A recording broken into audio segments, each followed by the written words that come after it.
నమస్కారం. నా పేరు ఆచంట సుధాకర్. ఈ ఓభారతి వజ్రోత్సవాల సందర్భంగా అంటే 60 ఏళ్ళు ఈ ఓభారతి అప్రతిహతంగా ముందుకు సాగి మన తెలుగు భాషకి చేస్తున్న సేవకి ఈరోజు జరుపుకుంటున్న వజ్రోత్సవాల సభకి ముందుగా అందరికీ హార్దిక శుభాకాంక్షలు తెలియజేస్తున్నాను.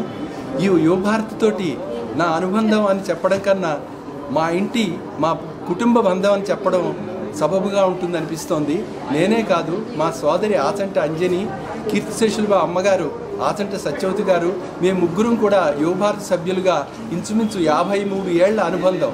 1971 నుంచి మేము యువభారతి సభ్యులుగా కొనసాగుతూ అత్యద్భుతంగా ఈ కార్యక్రమాలు వినడం వల్ల మన తెలుగు భాష మాతృభాష పట్ల ఎంతో మక్కువతోటి ఎంతో ఆనందాన్ని పొందడమే కాదు, ఎన్నో కార్యక్రమాలు మేము వినడం వల్ల ముఖ్యంగా నేను చెప్పాల్సింది ఏంటంటే యువభారతి యొక్క ప్రభావంతో నేను 1979లో నాకు ఈనాడులో నేను సబ్ ఎడిటర్గా నేను సెలెక్ట్ అవ్వడానికి కూడా యువభారతి యొక్క భాషా పరిజ్ఞానం నాకు ఉపయుక్తం అయిందని చెప్పగలను.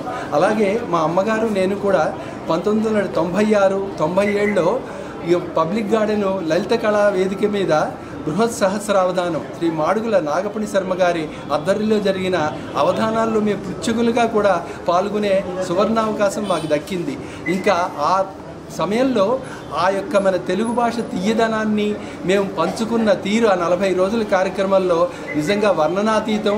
అది జీవితాంతం మాకు గుర్తుండిపోయే గొప్ప అనుభూతి. అటువంటి అనుభూతికి కారణం ఇంచుమించు వెనకాల ఈ యువభారతి అని నేను ఘంటాపదంగా చెప్పగలను. అయితే ఇటువంటి తెలుగు భాషకి చేస్తున్న యువభారతి సేవా కార్యక్రమాలు ఇంకా యువత సరిగ్గా అందిపుచ్చుకోక తెలుగు భాష పట్ల వాళ్ళు ఇంకా ఆకర్షితులు కాకుండా మన మాతృభాషనే తక్కువగా చూడడం అనేది నాకు ఎంతో మనోవేదన కలిగిస్తున్న విషయం.